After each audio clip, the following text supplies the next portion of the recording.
All right, what's going on? It's Bobby Skinner talking Giants. Giants lost 12-30 on Thursday Night Football versus the 49ers. I mean, it's any given Sunday or Thursday, but this was a game where the Giants were outclassed across the field. I mean, defensively, offensively, they just have better players. They have much better players, and guess what? They have a great coaching staff too that knows how to use those players. And they've got a quarterback in Purdy who knows at least where to put the ball, even though he can miss sometimes. And the takeaway from this game is the same one you had after the Dallas, even though the Dallas one was a lot uglier. So I thought the Giants were a little, better prepared for this one. Is that they just can't compete. Like they can't really compete with the Cowboys, the 49ers, and then the Eagles that they'll have to play twice because of up front.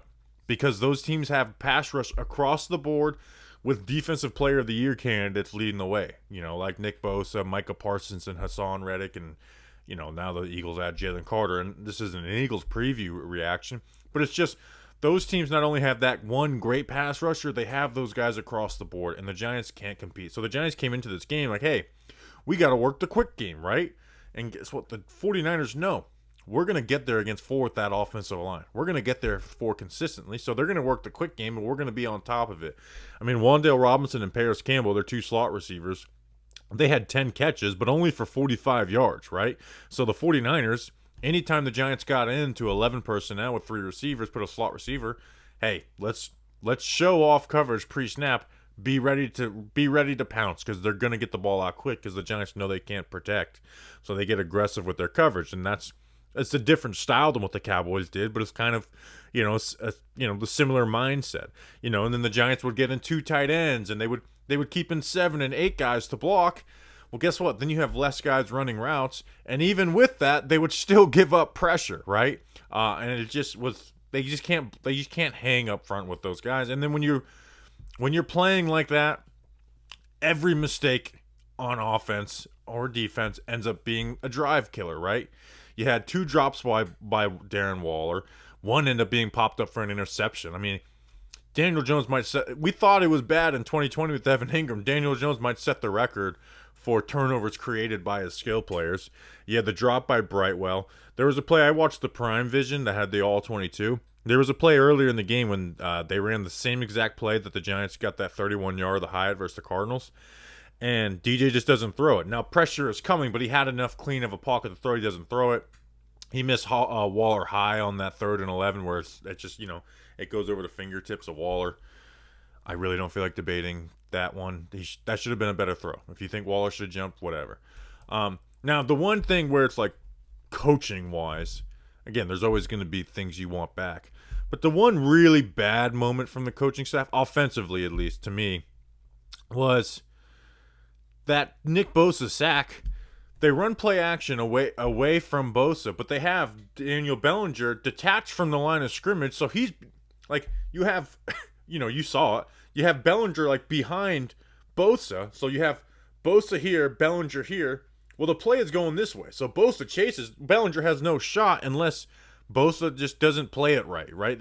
And to play it down there where you almost get a safety on it, to me, it's one thing to put in like Bellinger on top of Bosa, right? And you're blocking and releasing. You just need him to hold up for a second so you can at least throw the ball to Bellinger in the flats.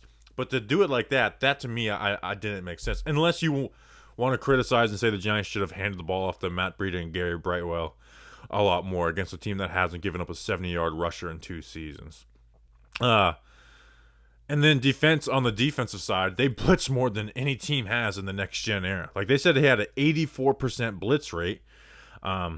And if you went into this 49ers game where you're out-talented, like I like that mindset from Wink Martindale. Now, there's stuff that's got to get cleaned up, but they played Brock Purdy the way you should play Brock Purdy, right? Like the 2 touchdowns they gave up were their guys beating our guys. You had inside leverage. He can miss outside. Purdy made those throws. And Banks got beat by Ronnie Bell, who beat him in college, by the way, too. And Adoree gets beat by Deebo Samuel on those plays. And I thought the blitzes kind of they kept on getting the 3rd downs, but the 49ers were 9 for 16 on 3rd down. And the screens is one of those things where it's on the players a lot too, but I do blame coaching. Like you got to know that that's the way teams are going to try and combat the blitz that Wink Martindale does. And we like the blitzes. But you got to know that's the way teams are going to try and combat that, and you got to be ready to fill your lanes. That's what screens are about. And you have Bobby Okereke sitting there just getting blocked, while Pinnock is at least playing aggressive, but because Okereke is playing soft, they're running right. They're running the opposite way of Pinnock, and there was a couple other ones, and then like McKinney. How about we bring guys to the ground? How about we don't let Josh Dobbs and George Kittle or whoever just totally bully you, right? And then when Banks goes down, Darnay comes in the game, and hey, it's like peas and carrots. Darnay and third down holding calls. The one guy who on defense I thought the front did all right. They didn't do great. Like Leo, wanted to see more out of Dex. And again, I got to rewatch. Sometimes, especially I was watching the Prime Vision with the All 22. It was hard, so I was trying to focus on the back end because you don't get that on a normal broadcast. But I actually saw Kayvon get a little bit of pressure, but if I go back and watch, I'm sure it wasn't overwhelming or anything. I saw Leonard Williams made some good plays.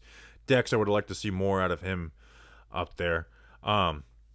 But the one guy who I thought at least like popped out was Micah McFadden.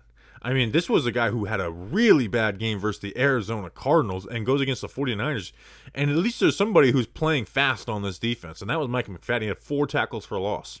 I mean, the Giants' leader for the entire season last year had 7, and Dexter Lawrence. So he was playing fast, and he still missed a couple tackles.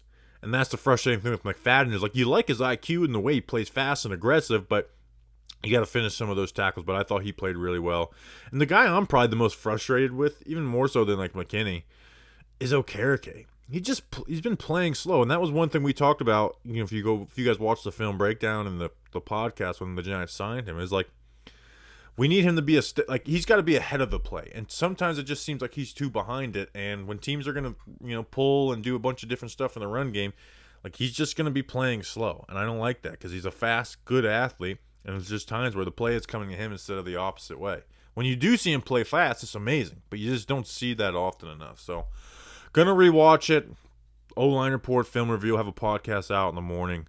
Appreciate you guys. A long break. We got 11 days until Monday Night Football versus Seahawks. I mean, if you're the Giants, you just know you can't hang with the top of the conference. You know, the 49ers, the Cowboys, and the Eagles. Compete with the teams like the Seahawks. That is what this year is about. That is the win of this year. Is can you compete with the teams of the Seahawks? Now, by the end of the year, there's going to be some real questions about that 2022 offseason and what they did. But compete with those teams, the here and now. The roster is what it is. Hopefully Banks isn't injured long term. I saw Neal was banged up. Davidson, I think most people want Jordan Riley playing over him anyways. But appreciate you guys. We'll clean it all up over the next few days. Let's go beat the Seahawks and let's go Big Blue.